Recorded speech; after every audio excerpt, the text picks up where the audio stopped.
Hello दोस्तों, welcome to my YouTube channel educational Adda. दोस्तों, हम लोग एनसीईआरटी बेस्ड एमसीक्यू को प्रैक्टिस सेट के माध्यम से देख रहे थे, जिसमें अब तक हम लोगों ने टोटल 86 सेट को डिस्कस कर लिया है। आज की सेट में हम लोग सेट नंबर 87 को डिस्कस करेंगे। अगर आपने हमारी पहले की वीडियोज़ को नहीं देखे हैं तो उसे देख लीजिएगा। चैनल पर नए हैं, सब्सक्राइब कर बेल आइकन को प्रेस कीजिए ताकि हमारी आने वाली सारी महत्वपूर्ण वीडियोज़ आप तक सबसे पहले पहुँच सके। तो चलिए स्टार्ट करते हैं आज के सेशन को। आज के सेट का पहला प्रश्न है, समान कार्य के लिए समान वेतन भारतीय संविधान में निम्नलिखित में से किसमें सुनिश्चित किया गया है। तो दोस्तों, समान कार्य के लिए समान वेतन हमारे संविधान के भाग 4 जो कि भारत के नीति निर्देशक तत्व सिद्धांत से संबंधित है कि अनुच्छेद यानी आर्टिकल नंबर 39 के डी से संबंधित है। तो इसका सही आंसर ऑप्शन नंबर बी हो जाएगा। राज्य के नीति निर्देशक सिद्धांत में समान कार्य के लिए समान वेतन की चर्चा की गई है। अगला प्रश्न है, निम्नलिखित नेताओं में से कौन दल रहित लोकतंत्र की अवधारणा से संबंधित है। तो दोस्तों, दल रहित लोकतंत्र की अवधारणा से जयप्रकाश नारायण संबंधित है। दोस्तों, इन्होंने ही भारत में दल रहित लोकतंत्र की अवधारणा को पेश किए थे। इसका सही आंसर ऑप्शन नंबर बी हो जाएगा। दोस्तों, जयप्रकाश नारायण को अन्य किस नाम से जानते हैं, तो इनको लोकनायक के नाम से जानते हैं। अगला प्रश्न है, लोकसभा के अध्यक्ष को कैसे हटाया जाता है। तो दोस्तों, लोकसभा के अध्यक्ष को आर्टिकल नंबर 54 के अनुसार सदन के में स्पष्ट बहुमत से पारित प्रस्ताव के द्वारा इनको हटाया जाता है। तो इसका जो सही आंसर होगा वो हो जाएगा ऑप्शन नंबर ए। लोकसभा के तत्कालीन सदस्यों के विशेष बहुमत से पारित संकल्प से के द्वारा लोकसभा के अध्यक्ष को उनके पद से हटाया जाता है। अगला प्रश्न है, क्वेश्चन कर रहा है, निम्नलिखित को सुमेलित कीजिए। एक तरफ अनुच्छेद दिया हुआ है, दूसरी तरफ प्रावधान दिया हुआ है। दोस्तों, पहला है अनुच्छेद 40 जो कि ग्राम पंचायत के गठन का प्रावधान दिया गया। अनुच्छेद 44 में समान नागरिक संहिता का प्रावधान दिया हुआ है। वहीं अनुच्छेद 48 में कृषि एवं पशुपालन संबंधित प्रावधान दिया हुआ है। और अनुच्छेद 49 में राष्ट्रीय स्मारक संबंधित प्रावधान दिए गए हैं। तो इसका जो सही आंसर हो जाएगा वो जाएगा 2, 1, 3 और 4 जो कि ऑप्शन नंबर बी में है। तो इसका सही आंसर ऑप्शन नंबर बी हो जाएगा। अगला प्रश्न है, निम्नलिखित में से कौन सा लोक नाटक बिहार में प्रचलित नहीं है। तो दोस्तों, जाट जटिन, गोमकच्छ और समा चकेवा ये तीनों नाटक बिहार में प्रचलित है, जबकि तमाशा जो है यह महाराष्ट्र में प्रचलित है, ना कि बिहार में। तो इसका जो सही आंसर होगा वो ऑप्शन नंबर डी हो जाएगा, तमाशा। अगला प्रश्न है, भारतीय संविधान में निम्न में से कौन से संघात्मक गुण विद्यमान है। तो दोस्तों, भारतीय संविधान में संविधान सर्वोच्च है, ये माना गया है। संविधान हमारे भारत का जो संविधान है वो सर्वोच्च है। दूसरा है, संघ और राज्य के बीच शक्तियों का विभाजन किया गया। तो बिल्कुल सही है दोस्तों, संघ और राज्यों के बीच शक्तियों का विभाजन किया गया है, लेकिन सर्वोच्च शक्ति जो है वो संघ यानी केंद्र है। तीसरा है, न्यायपालिका की स्वतंत्रता, ये भी सही है। तो इसका जो सही आंसर हो जाएगा वो 1, 2 और 3 तीनों सही होगा। तो ऑप्शन नंबर डी इसका सही आंसर हो जाएगा। अगला प्रश्न है, संसद में केंद्र बजट की तैयारी और प्रस्तुति के लिए निम्नलिखित में से कौन सा विभाग उत्तरदायी है। तो दोस्तों, संसद में केंद्रीय बजट की तैयारी और प्रस्तुति के लिए उनसे जुड़े आर्थिक मामलों का विभाग या फिर आर्थिक कार्य विभाग जिसे कहते हैं ये संबंधित है। इसका सही आंसर ऑप्शन नंबर बी हो जाएगा। दोस्तों, बजट किसके द्वारा पेश किया जाता है, तो बजट जो है यह वित्त मंत्री के द्वारा पेश किया जाता है। और बजट की चर्चा हमारे संविधान के आर्टिकल नंबर 112 में वर्णित है। इसमें बजट शब्द नहीं दिया गया है, बजट की जगह पर वार्षिक वित्तीय विवरण दिया गया है। ठीक है, तो इसका सही आंसर ऑप्शन नंबर बी हो जाएगा। अगला प्रश्न है, दुर्गापुर इस्पात संयंत्र किस देश की सहायता से स्थापित किया गया है। तो दोस्तों, दुर्गापुर इस्पात संयंत्र यह ब्रिटेन के मदद से स्थापित किया गया है। इसका सही आंसर ऑप्शन नंबर डी हो जाएगा। वहीं जर्मनी के सहयोग से राउरकेला इस्पात कारखाना और रूस के सहयोग से भिलाई और बोकारो इस्पात का संयंत्र की स्थापना की गई है। अगला प्रश्न है, भारत में नाबार्ड पुनर्वित्त प्रदान नहीं करता है। तो पहले हम लोग जान लेते हैं दोस्तों, भारत में नाबार्ड पुनर्वित्त प्रदान किसको किसको करता है। तो यह दोस्तों अनुसूचित वाणिज्यिक बैंक, क्षेत्रीय ग्रामीण बैंक, राज्य भूमि विकास बैंक, राज्य सहकारी बैंक, इन सबों को पुनर्वित्त प्रदान करते हैं, जबकि निर्यात और आयात बैंक को यह पुनर्वित्त प्रदान नहीं करती। तो इसका सही आंसर ऑप्शन नंबर सी हो जाएगा। अब बात करें नाबार्ड की, तो दोस्तों नाबार्ड की स्थापना 30 मार्च 1979 ईस्वी को बी शिवरमन की अध्यक्षता में गठित समिति के सिफारिश पर इसकी स्थापना की गई थी। तो इसका जो सही आंसर होगा वो ऑप्शन नंबर सी हो जाएगा। अगला प्रश्न है, फिलौरी रोग निम्नलिखित में से किस फसल में पाया जाता है। तो दोस्तों फिलौरी रोग यह तिल में पाया जाता है। इसका सही आंसर ऑप्शन नंबर ए हो जाएगा। दोस्तों जिस पौधे में, तिल के जिस पौधे में फिलौरी रोग हो जाता है उसमें कम फसल लगती है, यानी बीज कम बनता है, जिससे फसल भी कम होता है, और इसका जो फूल है वो हरे पत्ते के संरचना के जैसे हो जाता है। तो इसका सही आंसर ऑप्शन नंबर ए हो जाएगा। अगला प्रश्न है, निम्न में से कौन यूकैरियोटिक कोशिका के संबंध में सही नहीं है। तो चलिए देखते हैं कि कौन सा यूकैरियोटिक कोशिका के संबंध में सही नहीं है। पहला है, यह सेल्यूलोज की बनी होती है, तो यह बिल्कुल सही है। दूसरा है, इसमें 80S प्रकार के राइबोसोम उपस्थित होते हैं, ये भी सही है। तीसरा है, इसमें केंद्रक अनुपस्थित होता है, ये गलत हो जाएगा दोस्तों। यूकैरियोटिक कोशिका में केंद्रक स्पष्ट रूप से होता है, तो अनुपस्थित होने का तो कोई बात ही नहीं है, तो ये गलत हो जाएगा। चौथा है, प्रकाश संश्लेषण की क्रिया क्लोरोप्लास्ट में होती है, तो ये भी सही है। गलत कौन सा है, तो ऑप्शन नंबर सी है। तो इसका सही आंसर ऑप्शन नंबर सी हो जाएगा, क्योंकि इसमें ये कौन सही नहीं है यही पूछ रहा था। अगला प्रश्न है, निम्नलिखित कथनों पर विचार कीजिए, और कह रहा है कि इसमें से कौन सा सही नहीं है। तो चलिए देखते हैं। पहला है, कार्य का मात्रक जूल होता है, तो बिल्कुल सही है, कार्य का मात्रक जूल है। शक्ति का मात्रक वाट होता है, ये भी सही है। तीसरा है, ऊर्जा का मात्रक न्यूटन, ये गलत हो जाएगा दोस्तों। ऊर्जा का मात्रक क्या होता है, तो ऊर्जा का मात्रक जूल होता है, जिसे हम लोग जे से जिसका प्रतीक चिन्ह जो है वो जे है। तो इसमें से गलत कौन सा है, तो 3 जो है वो गलत है। इसका सही आंसर ऑप्शन नंबर सी हो जाएगा, केवल 3 गलत है।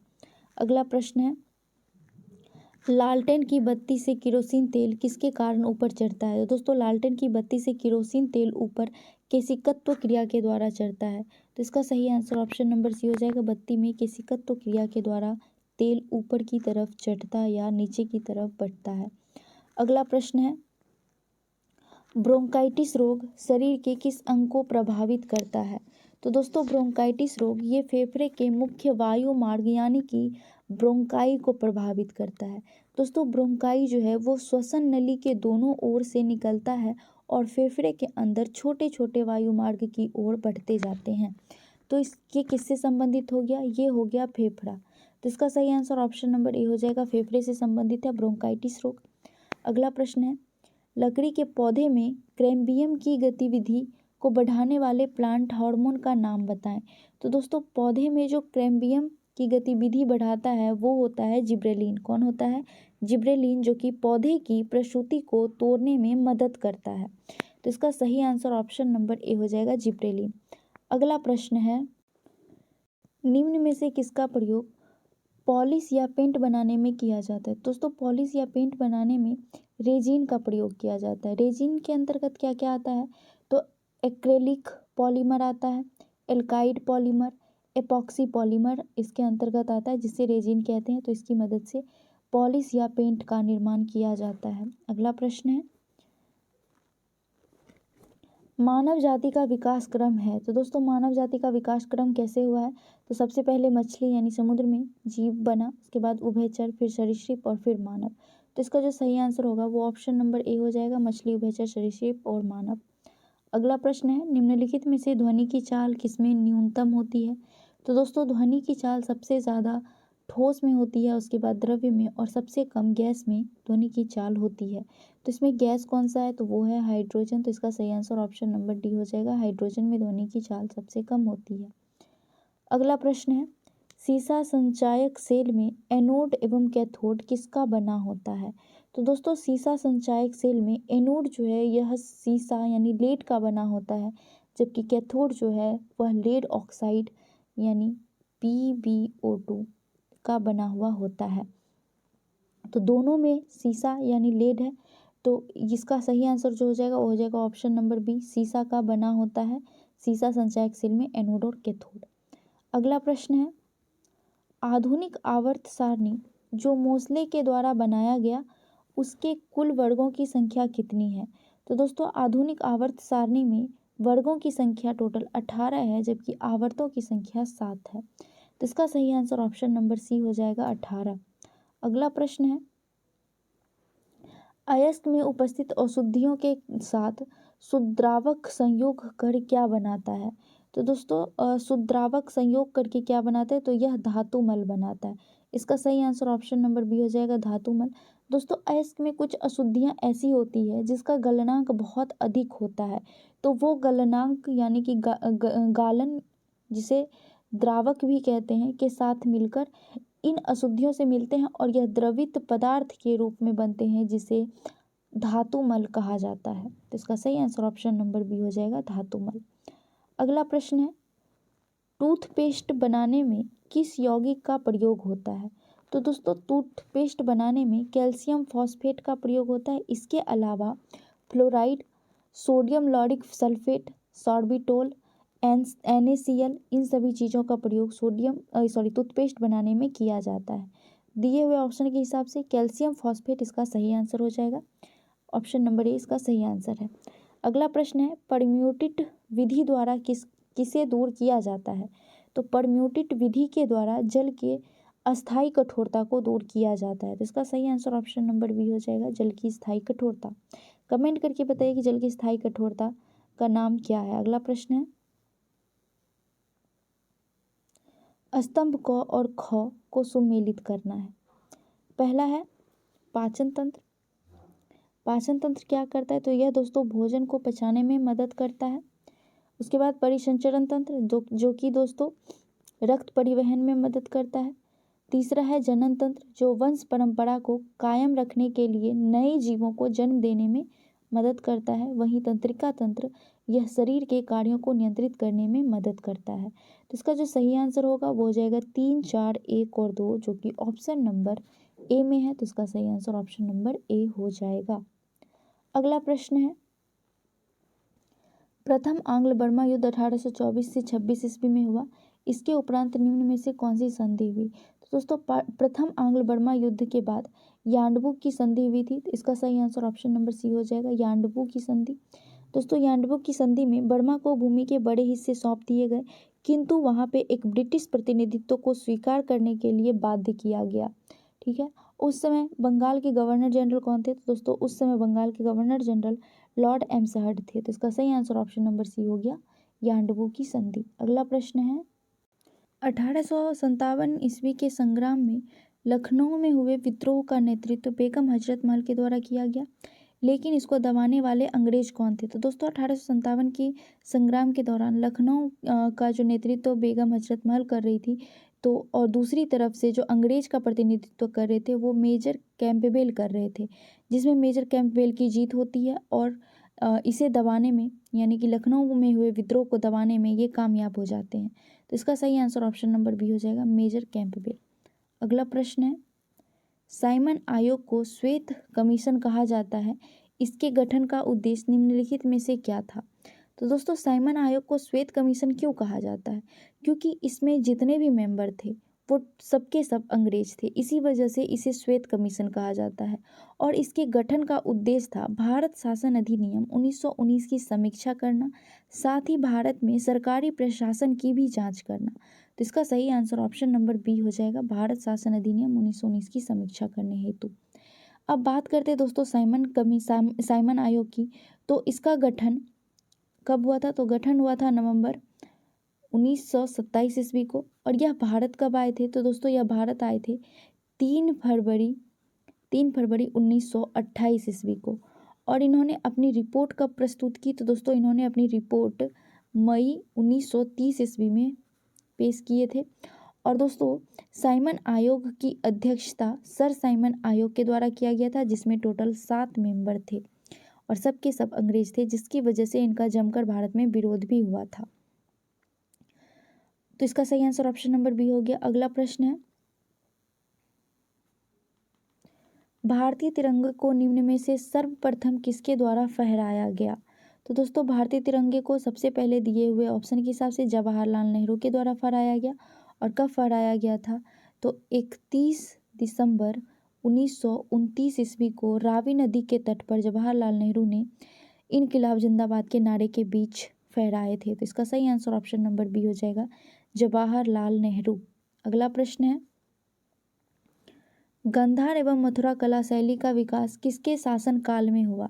तो दोस्तों गांधार कला शैली गांधार कला शैली और मथुरा कला शैली का विकास कुषाण वंश के शासक कनिष्क के समय में हुआ था। तो इसका सही आंसर ऑप्शन नंबर ए हो जाएगा, कनिष्क। दोस्तों गांधार शैली जो है यह भारत और ग्रीक शैली का मिश्रण है, जबकि मथुरा शैली जो है यह पूरी तरह से भारत में निर्मित शैली है। तो इसका सही आंसर ऑप्शन नंबर ए हो जाएगा। अगला प्रश्न है, गांधी जी ने 1932 ईस्वी में उपवास प्रधानतया किस लिए किया था? तो दोस्तों गांधी जी ने उपवास रैमजे मैकडोनल्ड के द्वारा लगाए गए सांप्रदायिक अधिनिर्णय के कारण किए थे। तो इसका सही आंसर ऑप्शन नंबर सी हो जाएगा। अगला प्रश्न है, ऋग्वेद के नवे मंडल का संबंध किस देवता से है? तो दोस्तों ऋग्वेद के नवे मंडल का संबंध सोम देवता से, जिसे और इस नवे मंडल को दोस्तों सोम मंडल के नाम से भी जाना जाता है। तो इसका सही आंसर ऑप्शन नंबर डी हो गया। अगला प्रश्न है, सिंधु घाटी सभ्यता के अंतर्गत प्राप्त लिपि लिखी जाती है? तो दोस्तों सिंधु घाटी सभ्यता में जो लिपि लिखी जाती थी वो पहली पंक्ति दाईं से बाईं ओर और दूसरी पंक्ति बाईं से दाईं ओर लिखी जाती थी। तो इसका सही आंसर ऑप्शन नंबर सी हो जाएगा। अगला प्रश्न है, निम्नलिखित में से कौन सही सुमेलित नहीं है? तो चलिए देखते हैं कि कौन सही सुमेलित नहीं है। पहला है कानपुर। कानपुर से 1857 की क्रांति का नेतृत्व नाना साहब के द्वारा किया जा रहा था, ये बिल्कुल सही है। दूसरा है इलाहाबाद। इलाहाबाद से लियाकत अली ने नेतृत्व किए थे, तो ये भी सही है। तीसरा है बरेली। दोस्तों बरेली से खान बहादुर खान के द्वारा नेतृत्व किया गया था, ना कि मौलवी अहमदुल्ला के द्वारा, तो ये गलत हो जाएगा। मौलवी अहमदुल्ला जो है यह फैजाबाद का नेतृत्व कर रहे थे। दिल्ली से बख्त खां के द्वारा नेतृत्व किया जा रहा था, तो ये भी सही है। गलत कौन सा है? तो ऑप्शन नंबर सी जो है ये गलत है। अगला प्रश्न है, अदीना मस्जिद का निर्माण किस शासक द्वारा किया गया था? तो दोस्तों अदीना मस्जिद का निर्माण सुल्तान सिकंदर शाह के द्वारा किया गया था। इसका सही आंसर ऑप्शन नंबर बी हो जाएगा। ये अदीना मस्जिद कहाँ है अगर आपसे पूछे तो दोस्तों अदीना मस्जिद पश्चिम बंगाल के मालदा में स्थित है। इसका निर्माण 1373 ईस्वी में सुल्तान सिकंदर शाह के द्वारा किया गया था। अगला प्रश्न है, बिहार में राजनीतिक पीड़ित दिवस कब मनाया गया? तो दोस्तों बिहार में राजनीतिक पीड़ित दिवस 10 अगस्त 1929 ईस्वी को राजेंद्र प्रसाद के नेतृत्व में मनाया गया था। इसका सही आंसर ऑप्शन नंबर ए हो जाएगा। दोस्तों ये क्यों मनाया गया था? तो उस समय राजनीति से संबंधित नेता थे उनको काफ़ी पीड़ित किया जाता था, काफ़ी दंडित किया जाता था। तो उन राजनीतिक नेताओं के ओर ध्यान आकर्षित करने के लिए डॉक्टर राजेंद्र प्रसाद ने 10 अगस्त 1929 को राजनीतिक पीड़ित दिवस के रूप में मनाए थे। तो इसका सही आंसर ऑप्शन नंबर ए हो जाएगा। अगला प्रश्न है, निम्नांकित में से किन राज्यों की सीमा बांग्लादेश से मिलती है? तो दोस्तों बांग्लादेश से टोटल 5 राज्यों की सीमा मिलती है। वो कौन कौन सा है? तो वो है मेघालय, मिजोरम, त्रिपुरा, असम और वेस्ट बंगाल। तो इसका सही आंसर हो जाएगा ऑप्शन नंबर डी। 1, 2, 3 और 4 चारों के चारों राज्य का सीमा बांग्लादेश से मिलता है। अगला प्रश्न है, पश्चिमी घाट का निम्नांकित पहाड़ियों का उत्तर से दक्षिण सही क्रम क्या है? तो दोस्तों पश्चिमी घाट जिसे सह्याद्री के नाम से भी जानते हैं, इसका अगर हम लोग उत्तर से दक्षिण का क्रम देखें तो सबसे पहले नीलगिरी की पहाड़ी मिलेगी, फिर अन्नामलई की पहाड़ी और सबसे नीचे इलायची की पहाड़ी मिलेगी। तो इसका सही आंसर ऑप्शन नंबर ए हो जाएगा, नीलगिरी की पहाड़ी, अन्नामलई की पहाड़ी और इलायची की पहाड़ी। अगला प्रश्न है, निम्न में से कौन सा झील विवर्तनिक झील है? विवर्तनिक झील क्या होता है दोस्तों? तो विवर्तनिक झील भूमि के बड़े भाग के धंसने से जो निर्मित झील है उसे विवर्तनिक झील कहते हैं, या फिर विवर्तन की वजह से जो दरारें आ जाती है, जो गड्ढा बन जाता है, तो उससे निर्मित झील को विवर्तनिक झील कहते हैं। जिसका एग्जाम्पल कश्मीर में स्थित बुलर झील देखने को मिलता है, जो कि भारत का सबसे बड़ा मीठे पानी का झील है। तो इसका सही आंसर ऑप्शन नंबर सी हो जाएगा, बुलर झील। अगला प्रश्न है, निम्नलिखित वनों में भारत में सर्वाधिक बृहत क्षेत्र में कौन सा वन पाए जाते हैं? तो दोस्तों भारत में सबसे ज़्यादा क्षेत्र में जो वन पाए जाते हैं वो उष्णकटिबंधीय शुष्क पर्णपाती वन पाए जाते हैं, जिसे मानसून वन भी कहते हैं। तो इसका सही आंसर ऑप्शन नंबर सी हो जाएगा। ये भारत का लगभग 37% वन का जो क्षेत्र है उसका 37% क्षेत्र उष्णकटिबंधीय शुष्क पर्णपाती वन वाला क्षेत्र है। अगला प्रश्न है, गहीरमाथा ओलिव रिडले कछुआ के प्रजनन के लिए प्रसिद्ध है, यह स्थान किस राज्य में है? तो दोस्तों गहीरमाथा ओलिव रिडले कछुआ यह उड़ीसा में स्थित है। इसका सही आंसर ऑप्शन नंबर बी हो जाएगा, उड़ीसा राज्य के गहीरमाथा समुद्री तट पे। दोस्तों गहीरमाथा को साल 1997 ईस्वी में कछुआ अभ्यारण्य घोषित कर दिया गया था। इसका सही आंसर ऑप्शन नंबर बी हो गया। अगला प्रश्न है, विश्व हाथी दिवस निम्न में से किस तिथि को मनाया जाता है? तो दोस्तों विश्व हाथी दिवस 12 अगस्त को मनाया जाता है, हाथियों के बारे में जागरूकता फैलाने के लिए। तो इसका सही आंसर ऑप्शन नंबर बी हो जाएगा। 29 जून को कौन सा दिवस मनाया जाता है? दोस्तों 29 जून को राष्ट्रीय सांख्यिकी दिवस मनाया जाता है। 7 सितंबर को अंतर्राष्ट्रीय पुलिस सहयोग दिवस के रूप में मनाया जाता है। वहीं 28 जनवरी को डेटा संरक्षक दिवस के रूप में मनाया जाता है।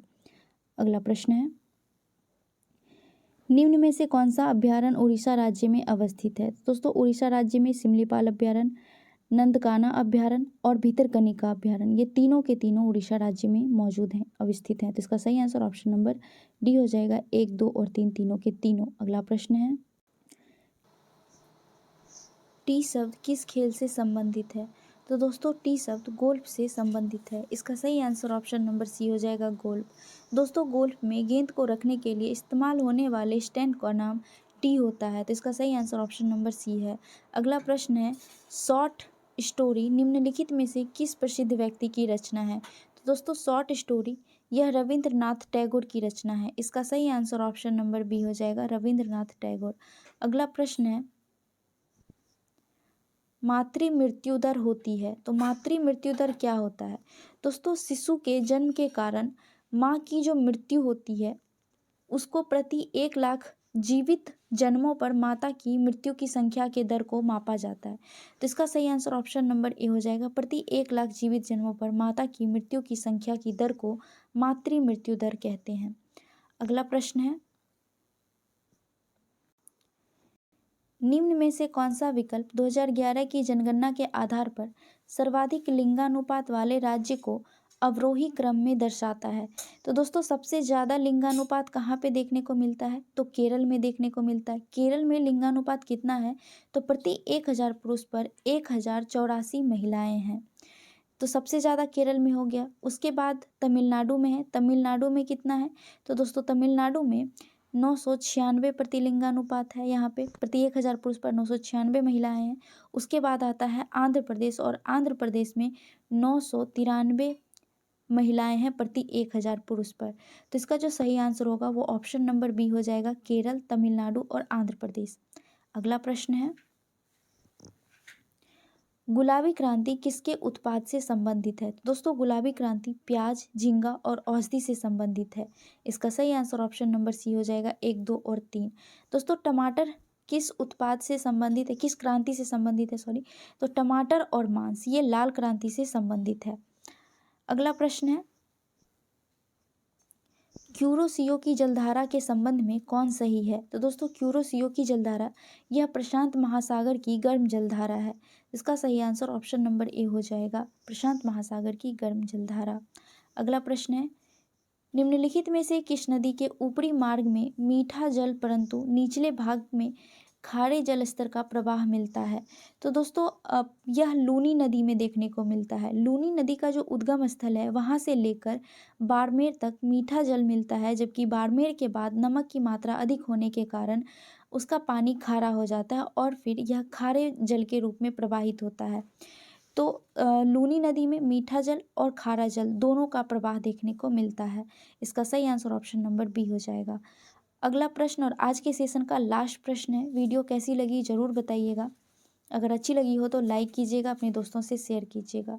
प्रश्न है, जल में हिमीकरण के होने पर इसका ताप पर क्या प्रभाव पड़ेगा? तो दोस्तों जल में हिमीकरण होने पर इसके ताप में कोई भी प्रभाव नहीं पड़ेगा, कोई परिवर्तित नहीं होगा, यह अपरिवर्तित रहेगा। तो इसका सही आंसर ऑप्शन नंबर बी हो जाएगा, अपरिवर्तित रहता है। दोस्तों किसी भी पदार्थ का पिघलना और जमना एक ही तापमान पर निर्भर करता है। तो हमारा आज का सेशन यहीं तक था। वीडियो कैसी लगी ज़रूर बताइएगा। अच्छी लगी हो तो लाइक करके जाइएगा, अपने दोस्तों में शेयर कीजिएगा। अगर चैनल पे नए हैं सब्सक्राइब कर बेल आइकन को प्रेस कीजिए ताकि हमारी आने वाली सारी महत्वपूर्ण वीडियोस आप तक सबसे पहले पहुंचती रहे। तो मिलते हैं नेक्स्ट सेट में। जय हिंद।